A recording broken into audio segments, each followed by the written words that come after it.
बेळगावच्या आणि मुंबईच्या बरोबरीची तुलना करणाऱ्या काँग्रेसच्या आमदारांना माझा सवाल आहे की मुंबई ही अशी आहे की मुंबईने पूर्ण देशातल्या आणि जगातल्या लोकांना आपल्या खुशीमध्ये सामावलेलं आहे आणि तिने असा कधी काही भेदभाव केलेला नाही। जोही परप्रांतीय येतो, दुसऱ्या राज्यातला येतो, तो पोट भरून तिथे राहतो, खातो, पितो, सगळं करतो। पण बेळगावमध्ये जो मराठी भाषिक आहे त्याच्यावर जो अन्याय होतोय, त्या अन्यायाचा विचार जर केला तर मुंबईमध्ये असे कुठल्याही माणसावर अन्याय मुंबईने कधी केलेला नाही। मुंबईने उलट सामावून घेतलेला आहे।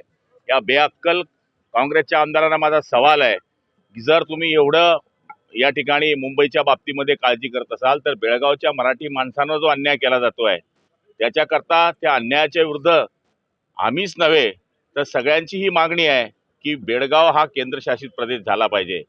मुंबईला तोडणाऱ्या बऱ्याच लोकांचे स्वप्न मागच्या काळामध्ये महाराष्ट्रीयन लोकांनी फेल केलेले आहे, त्यामुळे त्यांचे जे मुंगिरी लालचे हसीन स्वप्ने आहेत ते कधीही सक्सेस होऊ शकत नाही।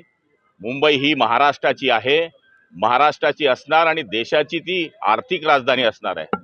निश्चितपणाने मागच्या काळामध्ये आपण पाहिलं असेल की एवढी कमी उंची असताना सुद्धा सांगली आणि इतर भागामध्ये पुराचा धोका या ठिकाणी होऊ लागला। पण काल आपण पाहिलं असेल की विधानसभेच्या चर्चेमध्ये शिवसेनेचे आमदार श्री नरके यांनी ही मागणी केलेली आहे की केंद्र सरकारने याच्यामध्ये हस्तक्षेप करावा आणि त्या उंचीवाढीला या ठिकाणी स्थगिती द्यावी। आणि आम्हाला खात्री आहे की या ठिकाणी आम्ही जी मागणी केलेली आहे केंद्र सरकार त्याच्यावर विचार करेल, कारण की कोणाची उंची वाढत असताना या ठिकाणी कोणाचं नुकसान होईल असे प्रकल्प होऊ शकत नाही।